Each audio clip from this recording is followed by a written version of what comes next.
Centre Val-de-Loire, représenté par M. Pierre-Alain Roiron, vice-président. M. Jean-Gérard Pommier, président du conseil départemental d'Indre-et-Loire. M. Philippe Briand, président de Tours Métropole Val-de-Loire et maire de la ville de Saint-Cyr, s'excuse de ne pouvoir être présent. Monsieur le président du syndicat d'énergie d'Indre-et-Loire, représenté par M. Antoine Tristram, vice-président du Ciel. Mesdames et messieurs les représentants des pompiers et de la gendarmerie, en vos grades et qualités. Mesdames et messieurs les collègues maires et adjoints, mesdames et messieurs les conseillers municipaux, monsieur Yannick Villemot, secrétaire de mairie, monsieur Gilbert Autré, architecte. Merci aux musiciens de l'ensemble musical escoté d'Em Choisy. Merci aux enfants des classes de CM1 et CM2, mesdames, messieurs, chers amis. Vous avez bravé les conditions météo exceptionnellement chaudes pour être présents avec nous. Et je suis particulièrement heureux de vous accueillir aujourd'hui à Charentilly pour l'inauguration de notre nouvelle mairie. La mairie est un espace important dans un village. C'est un lieu de passage, de partage, le point de ralliement pour recueillir des informations relatives aux services publics, pour voter, se marier, ou plus simplement pour se retrouver à l'occasion de moments à partager comme celui-ci.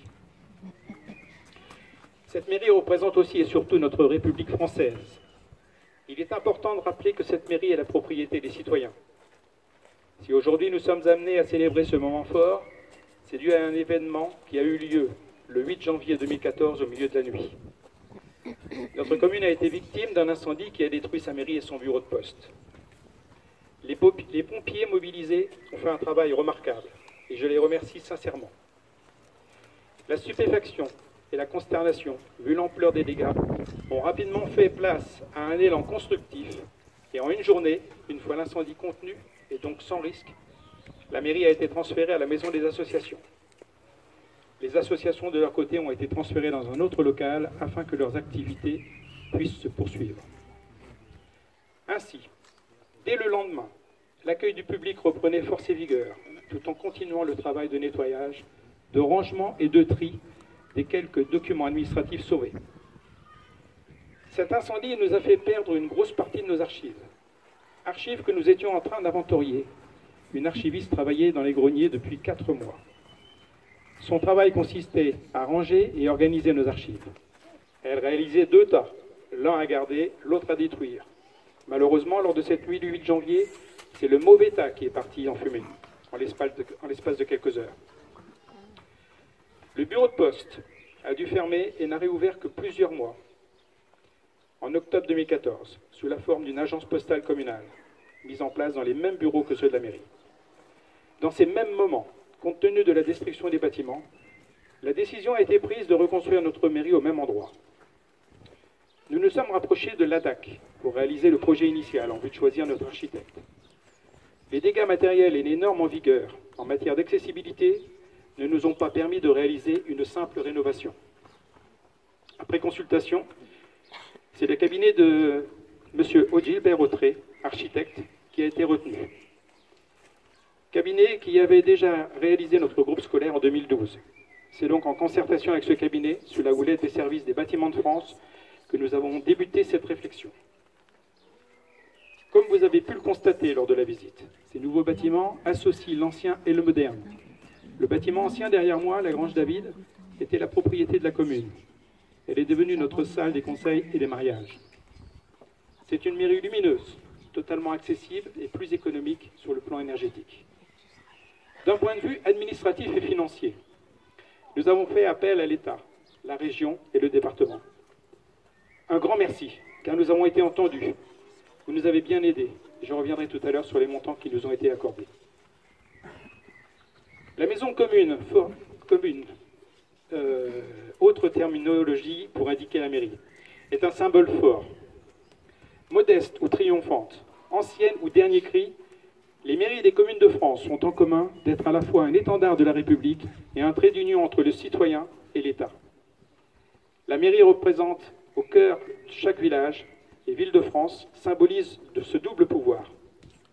Depuis la Révolution française, avec ce fronton gravé de la devise républicaine « Liberté, égalité, fraternité », son buste de Marianne, ses couleurs bleu, blanc, rouge omniprésents, autant de symboles qui incarnent la gloire du peuple et la primauté du pouvoir politique sur les pouvoirs économiques et spirituels. Étudier l'architecture de ce symbole toujours vivant de la République, c'est ausculter les évolutions du sentiment républicain au cours des derniers siècles. Soit dit en passant, notre mairie n'avait pas cette devise inscrite sur son fronton. Et c'est au cours de cette reconstruction que nous avons souhaité la faire graver sur la façade avant du bâtiment qui a été conservé.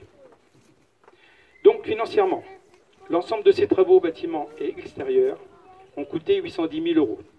Les chiffres que je vous donne sont approximatifs, et enfin arrondis toujours. Outre les remboursements d'assurance qui ont constitué l'apport financier important de notre collectivité, Monsieur le Préfet nous a octroyé une DETR de 250 000 €. Le Conseil départemental, une somme de 40 000 €. La Poste, dans le cadre de la création de l'agence postale communale, une somme de 47 000 €. La région aussi, au titre de l'isolation et des extérieurs, une somme de 65 000 €. La réserve parlementaire du député de l'époque, M. Philippe Briand, une somme de 25 000 €. La réserve parlementaire de la sénatrice Stéphanie Riocreux, une somme de 20 000 €. Le syndicat d'énergie d'Indre-et-Loire, une aide pour l'enfouissement des réseaux et l'éclairage de cette place. Les Charentillais n'ont donc pas eu à supporter la charge de ces travaux. Cette reconstruction aura été financée par la réparation du préjudice, alliée à la solidarité nationale et locale. Un grand merci à vous tous. Grâce à votre aide, notre commune peut appréhender son avenir sereinement. Bien sûr, il y a eu des frais annexes que nous avons dû supporter. Nous avons été et continuons d'être particulièrement vigilants sur les dépenses des deniers de notre village. Pour les archives détruites, en priorité pour l'urbanisme, nous avons eu recours à un personnel, un renfort qui s'est attaché à photographier tous les documents qui étaient archivés dans d'autres structures comme la Direction départementale des territoires.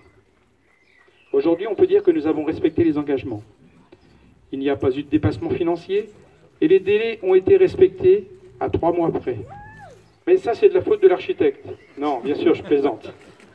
Monsieur Autré, vous avez assuré un suivi régulier et ferme. C'est comme ça que l'on conçoit le travail et nous étions tous deux en parfaite symbiose. En parallèle, la procédure judiciaire s'est mise en place et est toujours en cours. Je ne souhaite pas m'étendre sur ce sujet car ce dossier n'est pas clôturé et je pense aux familles qui ont été elles aussi impactées durement par les conséquences de cet acte malheureux. Après plus de 2 ans de tractation, négociations, suivi de chantier et rebondissement, la municipalité a pris possession de sa nouvelle mairie le 21 octobre 2016, associée à l'agence postale. Ces bâtiments reconstruits au même endroit, dans un environnement totalement réhabilité et adapté aux normes actuelles. Les alentours de ce bâtiment ont également été repensés et réaménagés, donnant à notre cœur de village un visage neuf, accueillant et particulièrement agréable. Merci aux adjoints qui ont suivi ce chantier de façon régulière. Merci à Yannick et Karine, nos fidèles agents, qui ont dû supporter 2 années de bivouac. Une mention particulière à Karine, Martine, Christine et Valérie, qui ont travaillé depuis plusieurs mois pour l'organisation de cette inauguration. Et comme vous pouvez le voir, rien n'a été laissé au hasard. Merci aux autres agents de la commune et aux conseillers qui sont aujourd'hui présents pour que cette fête soit une réussite. Je vous demande de les applaudir.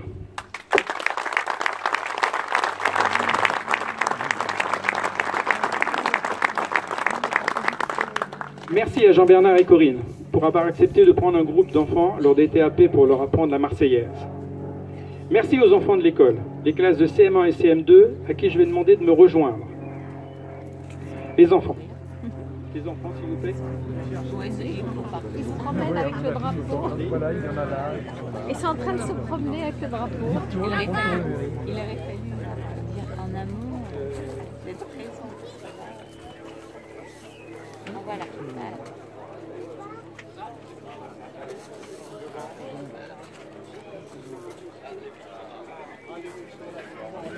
Bon. Je vais continuer comme ça, on va attendre que les enfants arrivent.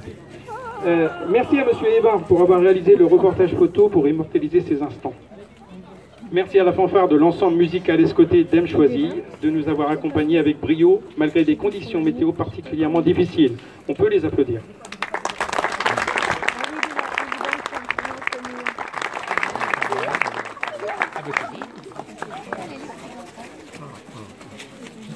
Allez, voilà, les enfants. Ouais, ça y est.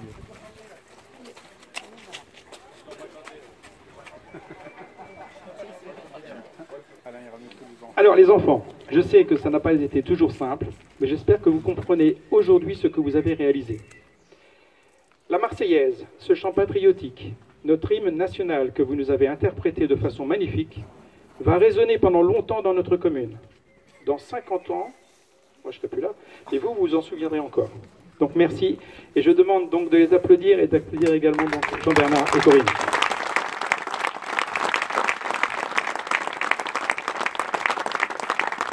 Et je vais vous remettre quelque chose. Avec l'aide de Valérie.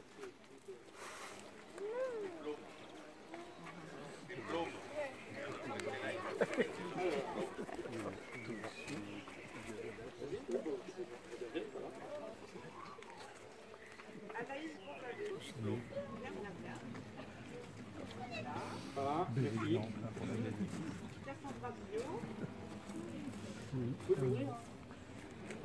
Non, ils ont pas dit bureau. Pour les remercier.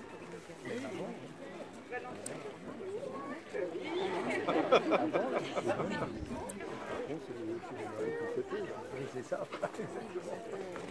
Bonjour, c'est Renat. Bonjour, comment ça va? Très bien, bien, très bien. Bravo. Merci. C'est eux surtout. Ah ouais, vous avez managé.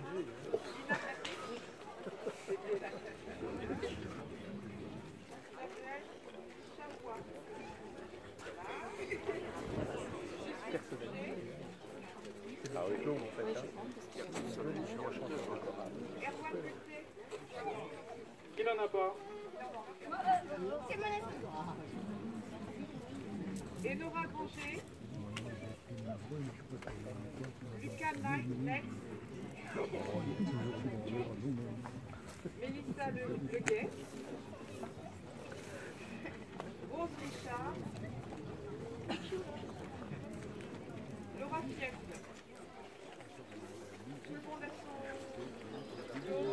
Oui, c'est ça, oui.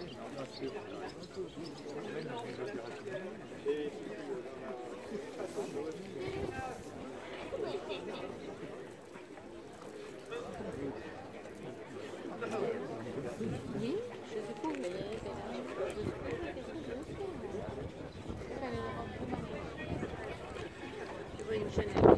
Alors nous avons offert aux enfants un diplôme de participation citoyenne.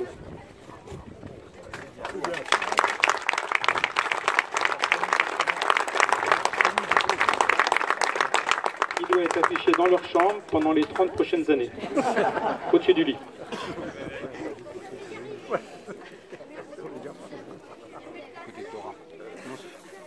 C'est fini, Laurent?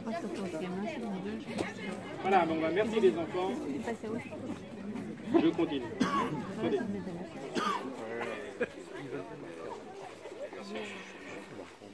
Donc merci aux enfants. Enfin, je voudrais renouveler mes remerciements à toutes celles et ceux qui, de près ou de loin, ont participé. Bravo.